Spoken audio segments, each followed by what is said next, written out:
It's funny how a tiny, tiny change in language can open up a completely different way of seeing the world.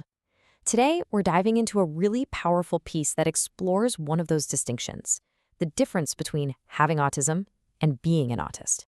So let's get into why this one little word can mean so much. So you look at these two questions, right? They might seem like they're asking pretty much the same thing. But for Jerome, the author of our source material, they feel like they are from two different planets. To him, the first one is a question about a part of who he is. But the second one, that feels like it's trying to define his entire existence.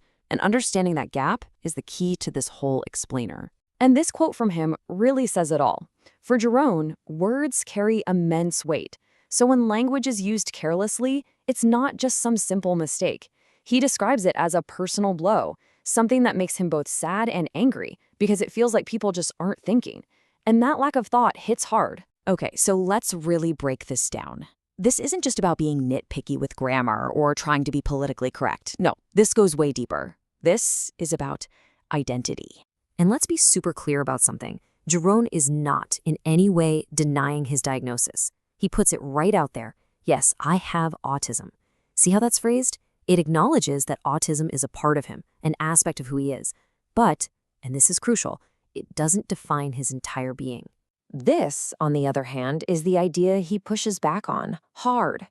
When someone says, I am an autist, Jerome feels like they're accidentally diminishing themselves. The label suddenly becomes the most important thing, kind of pushing their whole humanity off to the side. It's like putting yourself in a box. All right, so where does this lead? Well, it builds right into his core argument, which is all about preserving your full, complete identity beyond any single diagnosis.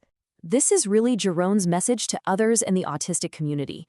He's urging them to remember that first and foremost, before any labels, they are an individual. They have a personality, a unique character. The diagnosis comes second to that fundamental truth. And boom, that right there is the heart of it. He's saying that when you adopt the label autist, you're letting it cast this huge shadow over everything else that makes you, well, you. It's a powerful warning against letting a diagnosis become your entire story. I absolutely love this metaphor. He completely reframes autism. It's not a deficit. It's not something that's broken. He calls it a beautiful addition that just happens to come with its own unique user manual. And it's on you to learn how to read it. Now, this whole distinction isn't just some internal philosophical debate. It actually changes how you perceive everything around you.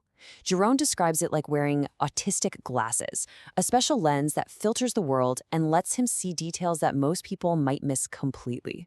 So, what does he see through these glasses? Well, when someone speaks, he's not just hearing the words. He is simultaneously processing the tone of their voice, the rhythm of the sentence, the literal meaning, and, get this, he's analyzing what isn't being said, the subtext. That's an incredible amount of data to process all at once. And you can imagine, right, that processing the world on that deep a level helps explain why some social interactions can be tricky.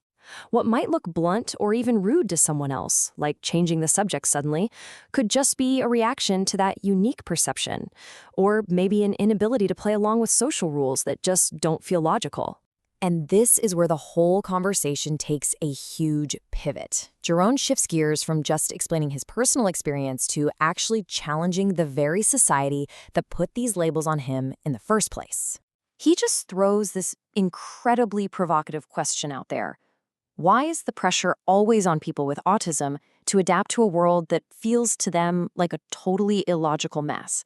Why is it always on the minority to bend to the rules of the majority? Now, he knows the standard reply, right? The argument that's just based on numbers. Well, there are more of us, so we get to decide what's normal. He calls this a dangerous way to think, and it perfectly sets up his most profound point. And there it is. That's a question that just makes you stop and think. He's asking us to consider, what if this thing society calls a deviation is actually a form of evolution, a necessary adaptation to a world that's becoming more and more overwhelming for everyone? And he connects this to an experience that I think we can all relate to.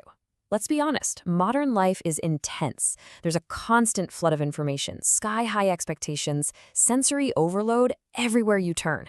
So he argues, doesn't it make sense that people who are more sharply tuned and sensitive would find this world especially difficult? To bring this huge abstract idea back down to earth, he uses a perfect everyday example. Let's take a walk through a shopping mall from his perspective. Just picture it for a second. You walk in and bam, the fluorescent lights are harsh, maybe they're even flickering. Then you've got loud music being blasted from every store for no real reason. And on top of all that, you're being physically squeezed by crowds of people. For someone with heightened senses, that's not just annoying, it is a full-on sensory assault. And this is where the fascinating irony kicks in. The so-called normal population, well, they're now starting to use their own coping mechanisms, like noise-canceling headphones, just to survive the very environments they created. So we end on this final lingering question that he leaves us with.